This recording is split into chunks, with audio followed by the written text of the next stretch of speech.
Vai arī tev garšo olas? Uzzini jaunu un apbrīnojumu veidu, kā pagatavot cieti vārītas olas bez čaumalas.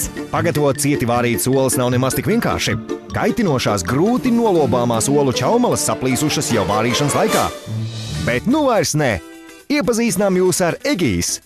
Tas ir ātrs un vienkāršs veids, kā pagatavot cieti vārītas olas bez čaumalas. Vienkārši pārsatiet čaumalu, ielejiet olu trauciņā un vāriet kā parasti. Pēc tam pagriežot atveriet formiņu un jūs esat iegūsi lieliskas formas cieti vārītu olu. Egijs satur olu gluži kā īsta čaumala. Trauciņa īpašais iekšējais pārklājums nodrošina vieglu vārītās olas izņemšanu. Tā kā ar Egijs pagatavotajām olām ir plakana apakšdaļa, tad tās ir viegli dekorēt un ērtāk ēst. Izbaudiet vārītas olas bez čaumalu lobīšanas. Kad ūdens ir sācis vārīties, samaziniet karsēšanas temperatūru. Lai iegūtu mīksti vārītu olu, tā jāvāra aptuveni 3 minūtes.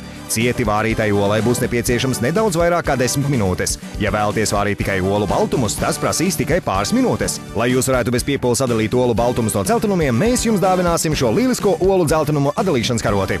Vienas olas nolobīšana ierastajā veidā prasa daudz laika. Lai atvērtu 6 ar Egijs vārītas olas, ir nepieciešams mazāk nekā 30 sekundes. Jūs varat pievienot olām savus iecienītākās garšvielas vēl pirms vārīšanas. Vai nav lieliski? Turklāt tagad jūs varat novārīt arī sakultas olas no iepakojuma. Egijs ir vienkārši nepārspējamas. Izbaudiet vārītas olas un dažādus ēdienus no tām.